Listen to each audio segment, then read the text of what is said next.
The city skyline glittered in the late afternoon sun, its glass towers shimmering like sentinels guarding 1,000 secrets. For most people, that time of day meant clocking out, heading home, and slipping into the familiar rhythm of dinner tables and television screens. But for Alexander Steele, life had never been ordinary. He was one of the richest men in the country, a man whose very name carried weight in boardrooms and whispered envy at gala dinners. With his fortune built on steel, shipping, and technology, Alexander was the kind of man newspapers called untouchable. Yet wealth, no matter how vast, could never protect a man from what waited behind his own doors. On this day, fate had guided Alexander to cancel a late meeting and board his private helicopter earlier than usual. His assistants and household staff had no warning. The pilot landed him quietly on the rooftop helipad of his sprawling estate, just as the golden hour began to bleed across the horizon. Alexander carried no entourage, no announcement of arrival, only the weight of a rare desire to surprise his family. Inside the mansion, silence met him first. Not the peaceful silence of an empty home, but a heavy, expectant stillness that seemed to hum in his ears. The marble floors echoed faintly under his polished shoes as he walked down the hallway lined with priceless art. He noticed small details he usually overlooked: the faint scent of roses in the air, the flicker of a light from the east wing, the shadow moving where no one should be. He paused. Alexander was not a man easily shaken. Years of commanding corporations, facing ruthless rivals, and negotiating in rooms thick with tension had made him as hard as the steel that bore his name. But that night, as he stood listening to the faint sound of laughter drifting through the walls, his heart began to pound. Not with business anxiety, but with something far more personal. The laughter was soft, intimate, unlike the sterile social chuckles he often heard at high society parties.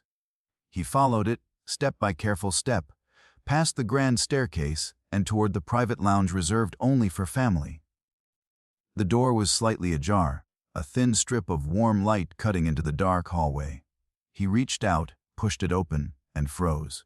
Inside, his wife Isabella sat curled on the velvet sofa, not in her usual composed elegance, but in a state of relaxed joy, her hair loose around her shoulders.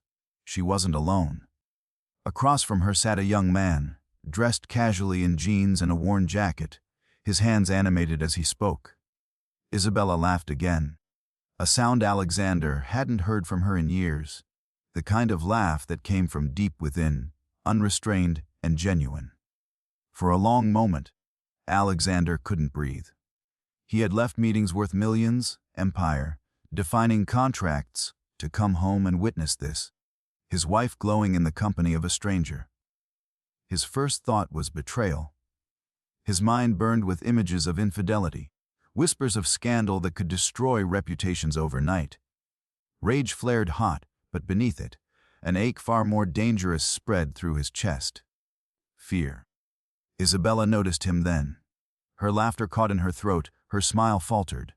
"Alexander," she began, rising quickly. The young man turned too, his eyes wide, clearly startled by the imposing figure in the doorway. "Who is this?" Alexander's voice was steady, but it carried the edge of a storm barely restrained. Isabella hesitated, glancing at the boy as if asking permission to speak. Finally, she whispered, This is Michael." The name meant nothing to Alexander, but the way Isabella said it, soft, careful, as if revealing a truth she had guarded, sent a chill through him. He stepped forward, his presence filling the room, his eyes locked on the boy who had dared sit in his house, laugh with his wife, make her shine in ways he hadn't. The boy rose to his feet, straightening, and though he looked nervous, there was an unusual steadiness in his gaze. "Mr. Steele," he said, his voice respectful yet firm, "I know how this must look, but please hear me out before you judge." Alexander's jaw tightened. "You have 30 seconds. The room seemed to shrink with the weight of those words. Isabella touched Alexander's arm, her fingers trembling. "Please, Alex, don't. Just listen." But listening had never been Alexander's strength. He built his empire by acting swiftly, decisively, without hesitation. Trust was a luxury he rarely afforded even his closest advisors. Yet something about the boy's tone, the way Isabella looked at him, not with guilt, but with a desperate kind of hope, made Alexander hesitate. "Speak," he commanded. Michael took a breath. "I'm not here for what you think. I'm here because I had nowhere else to go. Isabella found me last month, outside the community center downtown. He faltered, glanced at Isabella, then continued. I was homeless." The word hit Alexander like a stone dropped into still water. His sharp eyes narrowed. "And why?" he asked coldly. "Would my wife bring a stranger into my home without telling me?" Isabella stepped forward then, her voice breaking with urgency. "Because he's not a stranger, Alex. Not anymore. He reminded me of someone of us before all of this. The boy you once were, before the world hardened you." Her eyes glistened. "He needed a chance. Just one. And I couldn't turn him away." Alexander's chest tightened. Memories he buried under years of wealth and power stirred.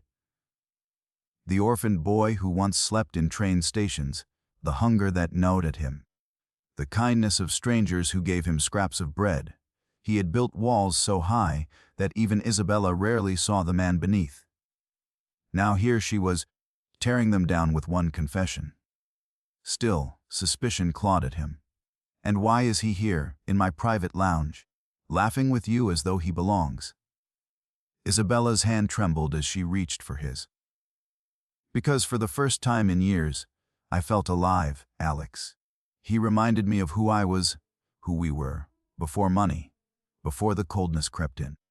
I've been so lonely, and you've been so far away." The words cut deeper than any betrayal. Alexander's empire had given him everything, except the one thing that mattered most.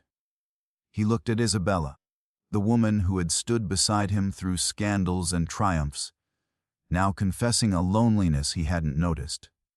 His gaze shifted to Michael, the boy who carried a spark of the life Alexander had long forgotten.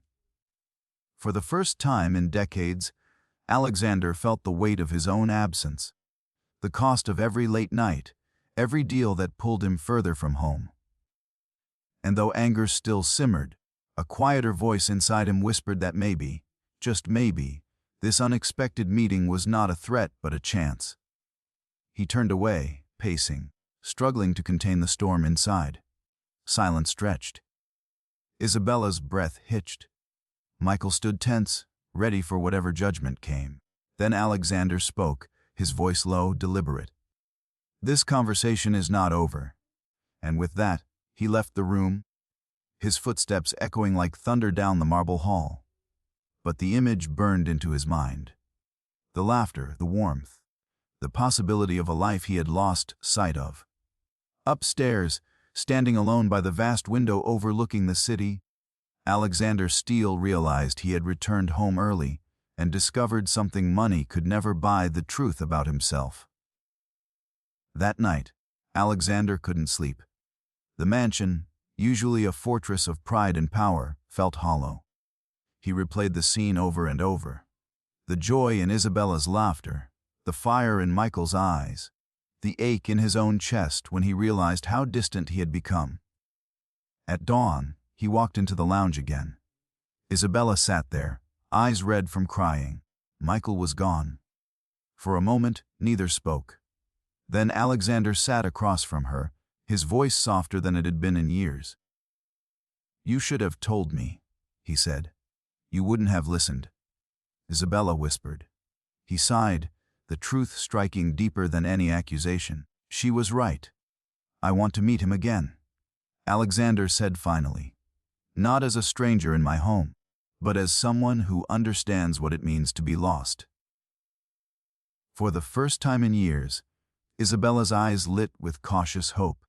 Alexander reached for her hand, and though it trembled, she let him hold it. The billionaire who had built an empire realized he had almost lost the one thing money could never replace. Coming home early had not ruined him. It had given him a second chance.